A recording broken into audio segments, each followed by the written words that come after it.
517ನೇ ವರ್ಷದ ಕೆಂಪೇಗೌಡ ಜಯಂತಿಯ ಶುಭಾಶಯಗಳು. ಎಲ್ರಿಗೂ ಒಳ್ಳೆಯದನ್ನು ಮಾಡಲಿ. ಕೆಂಪೇಗೌಡರು ಬೆಂಗಳೂರಿನ ಒಂದು ಅವ್ರ ಗುರಿಯಾಗಿತ್ತು, ಬೆಂಗಳೂರನ್ನ ಅಭಿವೃದ್ಧಿ ಮಾಡಬೇಕು, ಇಲ್ಲಿ ತನಕ ಬೆಂಗಳೂರು ಬೆಳಿಬೇಕು ಅಂತ. ಅವರ ಇಮೇಜ್ಗಿಂತ ಇನ್ನೂ ಉದ್ದ ಬೆಳೆದಿದೆ ಬೆಂಗಳೂರು. ಮತ್ತು ಬೆಂಗಳೂರು ಇವತ್ತು ದೊಡ್ಡ ದೊಡ್ಡ ಕಟ್ಟಡಗಳು, ರಸ್ತೆಗಳು, ಇವತ್ತು ಏನೇ ಆಗಿದ್ರೂ ಅವರ ಮೂಲ ಬಿತ್ತನೆ ಕೆಂಪೇಗೌಡರದು. ಇವತ್ತು ಆ ಕ್ರೆಡಿಟ್ ಎಲ್ಲ ಕೆಂಪೇಗೌಡರಿಗೆ ಹೋಗಬೇಕು. ಇವತ್ತು ನಾವು ಅದರ ಪ್ರಯುಕ್ತವಾಗಿ ಹೆಲ್ತ್ ಕ್ಯಾಂಪನ್ನು ನಾರಾಯಣ ಹೃದಯಾಲಯದಿಂದ ಹೆಲ್ತ್ ಕ್ಯಾಂಪನ್ನು ಕರೆಸಿ ಇಡೀ ಅವರು ಡಾಕ್ಟರ್ ಟೀಮ್ ತಂಡಗಳಿರ್ಬೋದು, ಅವ್ರಿಗೆಲ್ರಿಗೂ ಧನ್ಯವಾದಗಳು. ಇವತ್ತು ECG, ಬ್ಲಡ್ ಚೆಕಪ್ನ, ಐ ಕ್ಯಾಂಪ್ನ ಎಲ್ಲ ಮಾಡ್ತಾಯಿದ್ದೀವಿ. ಮತ್ತು ಇವತ್ತು ನಮ್ಮ ಉತ್ತಳಿ ಭಾಗದ ಎಲ್ಲ ನಾಯಕರುಗಳು ಬಂದಿದ್ದಾರೆ, ನಮಗೆ ಸಾಥನ್ನು ಕೊಡ್ತಾ ಇದ್ದಾರೆ. ಅವಾಗಲಿಂದನೂ ಪಕ್ಷಕ್ಕೋಸ್ಕರ ಅವರ ಪಕ್ಷದ ಬೆನ್ನೆಲುಬಾಗಿ ಇಲ್ಲಿ ಕೆಲಸಗಳನ್ನ ಮಾಡ್ತಾ ಇದ್ದಾರೆ. ಪ್ರಸಾದ್ ಅಣ್ಣ ಇರ್ಬೋದು, ಶ್ರೀನಿವಾಸ ಅಣ್ಣ ಇರ್ಬೋದು, ಅವರ ಸ್ನೇಹಿತರು ಎಲ್ಲರೂ ನಮ್ಮ ಉತ್ತಳಿ ಭಾಗದ ಎಲ್ಲ ಲೀಡರ್ಸ್ಗಳ ಬಂದು ನನಗೆ ಸಹಕಾರ ಕೊಟ್ಟಿದ್ದಾರೆ. ಇವತ್ತು ಎಲ್ರಿಗೂ ಧನ್ಯವಾದನ ಹೇಳ್ತಾ ಮಾತನಾಡ್ತೀನಿ. ಪೋಲಿಯೋ ಲಸಿಕೆ ಕಾರ್ಯಕ್ರಮ ಕೂಡ ಹಮ್ಮಿಕೊಂಡಿದೆ. ಎಲ್ಲರೂ ಅದರ ಉಪಯೋಗ ಪಡಿಸ್ಕೋಬೇಕು. ಮತ್ತು ಅದರಿಂದ ಮಕ್ಕಳಿಗೆ ಯಾವುದೇ ರೀತಿಯ ಅಂಗವಿಕಲತೆ ಮುಂದೆ ತೊಂದರೆ ಆಗಬಾರ್ದಾಗ ಇದೆ ಕೊರತೆ ಬರಬಾರ್ದು ಅಂತ ಪೋಲಿಯೋ ಲಸಿಕೆಯನ್ನು ಹಾಕ್ತಾ ಇದ್ದಾರೆ. ಎಲ್ಲರೂ ಅದರ ಉಪಯೋಗ ಪಡಿಸ್ಕೊಂಡು ಒಳ್ಳೆಯದಾಗಲಿ ಅಂತ ಹೇಳಿ ನಮಸ್ಕಾರ ಹೇಳಿ. 517ನೇ ಕೆಂಪೇಗೌಡರ ಜಯಂತಿ ಪ್ರಯುಕ್ತ ನಮ್ಮ ಉತ್ತರಳ್ಳಿ ಭಾಗದ ನಾಯಕಿಯಾದಂತಹ ಉಮಾದೇವಿಯವರು ಈ ದಿವಸ ಕೆಂಪೇಗೌಡ ಜಯಂತಿ ಮತ್ತು ನಾರಾಯಣ ಹೃದಯಾಲಯದೊಂದಿಗೆ ಒಂದು ಆರೋಗ್ಯ ಶಿಬಿರವನ್ನು ಹಮ್ಮಿಕೊಂಡಿದ್ದಾರೆ. ಇದು ಒಂದು ಒಳ್ಳೆಯ ಬೆಳವಣಿಗೆ ಅಂತ ನಾನು ಹೇಳ್ತೀನಿ. ಕೆಂಪೇಗೌಡರು ಎಲ್ಲರನ್ನೂ ಸಮವಾಗಿ ಜೊತೆಯಲ್ಲಿ ಕರ್ಕೊಂಡು ಹೋಗ್ತಾಯಿದ್ರು. ಮತ್ತು ಬೆಂಗಳೂರಿನ ನಿರ್ಮಾತಕರು. ಸೊ ಅವರ ಹೆಸರಿನಲ್ಲಿ ಒಂದು ಕಾರ್ಯಕ್ರಮ ಮಾಡ್ತಾ ಇರ್ಬೋದು. ಸರ್ವ ಧರ್ಮದವರು ಸೇರಿ ಎಲ್ಲರೂ ಒಟ್ಟಿಗೆ ಬಾಡಿ ಅಂತ ಬೆಂಗಳೂರನ್ನು ನಿರ್ಮಿಸಿದಂಥ ಕೆಂಪೇಗೌಡರ ಹೆಸರಿನಲ್ಲಿ ಉಮಾದೇವಿಯವರು ಈ ಭಾಗದಲ್ಲಿ ಒಂದು ಆರೋಗ್ಯ ಕಾರ್ಯಕ್ರಮವನ್ನು ಮಾಡಿದ್ದಾರೆ. ಅದಕ್ಕೂ ಆ ನಾರಾಯಣ ಹೃದಯಾಲಯದಲ್ಲಿ ನುರಿತ ವೈದ್ಯರುಗಳನ್ನ ಕರೆಸಿ ಈ ಕಾರ್ಯಕ್ರಮ ಮಾಡ್ತಾ ಇರೋದು ತುಂಬ ಸಂತೋಷಕರವಾದದ್ದು.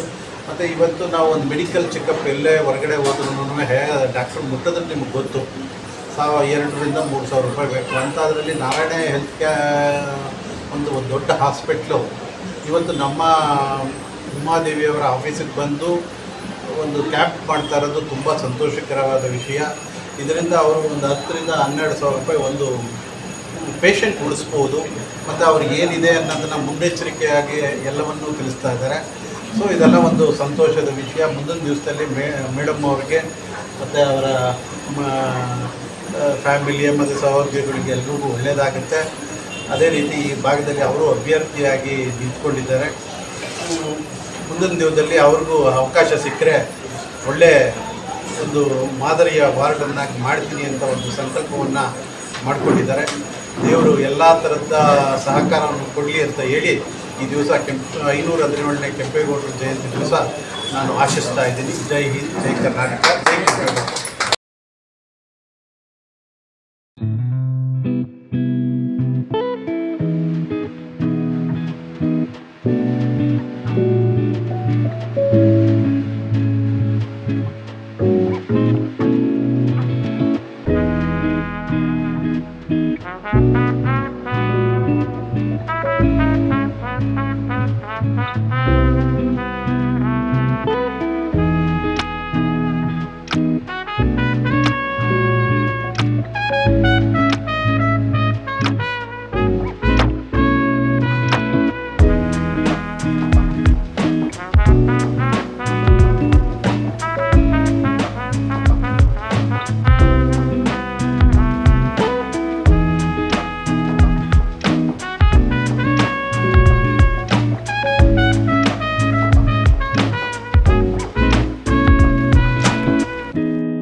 ಈಗ ಉಮಾದೇವಿಯವರು ಅಭ್ಯರ್ಥಿಯಾಗಿ ನಿಂತಿದ್ದಾರೆ.